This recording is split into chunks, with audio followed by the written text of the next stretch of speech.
വരുന്ന നിയമസഭാ തെരഞ്ഞെടുപ്പിനുള്ള സ്ഥാനാർത്ഥി നിർണയത്തിൽ കോൺഗ്രസ് പരിഗണിക്കുന്നത് വിജയസാധ്യതയാണെന്നും മുതിർന്ന നേതാവ് രമേശ് ചെന്നിത്തല എം.എൽ.എ. കഴിഞ്ഞ തെരഞ്ഞെടുപ്പിൽ 53% യുവാക്കളെയും സ്ത്രീകളെയും പാർട്ടി സ്ഥാനാർത്ഥിത്വത്തിലേക്ക് പരിഗണിച്ചിരുന്നുവെന്നും യുവാക്കളെ പരിഗണിക്കുന്നുവെന്നതിനർത്ഥം മുതിർന്ന ആളുകളെ മാറ്റി നിർത്തുന്നു എന്നല്ല എന്നും ചെന്നിത്തല പറഞ്ഞു. വയനാട്ടിൽ നടക്കുന്ന നേതൃക്യാമ്പിൽ നിയമസഭാ തെരഞ്ഞെടുപ്പ് ഒരുക്കങ്ങൾ ചർച്ചയാകും. ലീഗ് അടക്കമുള്ള കക്ഷികളുമായി ക്യാമ്പിനു ശേഷം സീറ്റ് വിഭജനം സംബന്ധിച്ച് ചർച്ച നടത്തുമെന്നും രമേശ് ചെന്നിത്തല പറഞ്ഞു.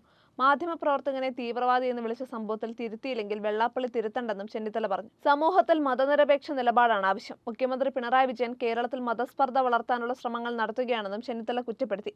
മുഖ്യമന്ത്രിയാണ് ഓരോ തെരഞ്ഞെടുപ്പിലും ഓരോ വർഗീയതയെ താലോലിക്കുന്നത്. പാർലമെന്റ് തെരഞ്ഞെടുപ്പിൽ ന്യൂനപക്ഷ വർഗീയത, പഞ്ചായത്ത് തെരഞ്ഞെടുപ്പിൽ ഭൂരിപക്ഷ വർഗീയതയുമാണ് നടപ്പാക്കുന്നത്. വർഗീയ വിദ്വേഷം പടർത്തുന്ന അന്തരീക്ഷം ഉണ്ടാക്കുകയാണ് ഇവരെന്നും ചെന്നിത്തല വിമർശിച്ചു. തെരഞ്ഞെടുപ്പിൽ തോറ്റ ശേഷം ഇനി വർഗീയ നിലപാടാണ് നല്ലത് എന്ന അവസ്ഥയിലാണ് സർക്കാർ. അതുകൊണ്ടാണ് 2 തെരഞ്ഞെടുപ്പിലും LDF തോറ്റതെന്നും ചെന്നിത്തല പറഞ്ഞു.